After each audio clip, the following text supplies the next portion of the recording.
Cinema தான் நம்மளை வந்து அதிகமாக இன்ஃப்ளூயன்ஸ் பண்ணக்கூடிய ஒரு டூல் அப்படின்னு சொல்லலாம்.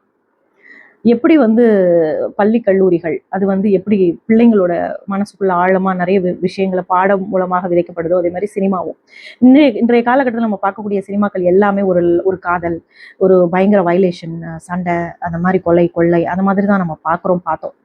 ஆனால் ஆஃப்டர் லாங் டைம் ஒரு பெரிய கேப்புக்கு அப்புறம் இந்த காந்தாரா 1 பார்த்தோம், சூப்பராக இருந்துச்சு. அதே மாதிரி அதுக்கப்புறம் இந்த காந்தாரா 2, ரிஷப் ஷெட்டி, என்னங்க நீங்கள் இப்படி கடவுளாகவே மாறிட்டீங்க. உங்களை மாதிரி எல்லாம் நீங்கள் உண்மையாகவே ஒரு தெய்வ பிறவி தான்.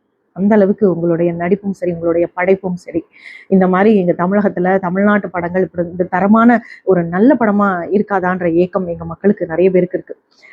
தயவு செய்து தமிழகத்தில் இருக்கக்கூடிய டைரக்டர்ஸ் இந்த ஜாதியை தூண்டுற மாதிரி, அப்புறம் வந்துட்டு சின்ன பிள்ளைங்களுக்கு காதலை விதைக்கிற மாதிரி, அப்புறம் வந்துட்டு கொலை பண்ணி அந்த சின்ன வயசு பசங்களை பேடாக இன்ஃப்ளூயன்ஸ் பண்ண மாதிரி படம்லாம் எடுக்காதீங்க. இந்த மாதிரி நல்ல தரமான படங்களை கொடுங்க.